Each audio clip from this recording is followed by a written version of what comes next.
pelo exemplo que você é, com toda a gratidão e o amor que aprendi com você, quero lhe desejar um feliz e vivido Dia das Mães. Te amo. Amém! A palavra mãe não é um substantivo, é um verbo mãe. É cuidar, brincar, chorar, brigar, sorrir e ajudar, mudar e ser, preocupar, ser, irritar. Mãe é saber amar. Vai lá, Mari, filmar o seu. Mãe, todo dia é seu dia. Se eu pudesse, eu te daria um caminhão de flores de todas as cores, o céu inteiro e o mar, pois eu amo te amar. Amém?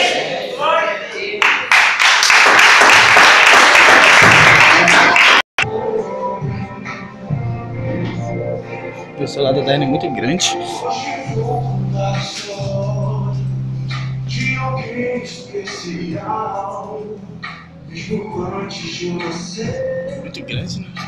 Parou meu enxoval, ainda que se ofendi, me tratava com amor.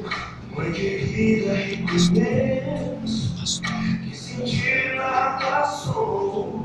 O tempo foi passando, fui crescendo, aprendendo a viver. Fiz essa canção pra te dizer o quanto amo você. O quanto eu amo você. O quanto eu dependo de ti. Suas orações me fizeram até hoje consegui. Peço a Deus que te dê forças pra continuar lutando. Eu sou teu filho, teu presente é pra sempre continuar te amando.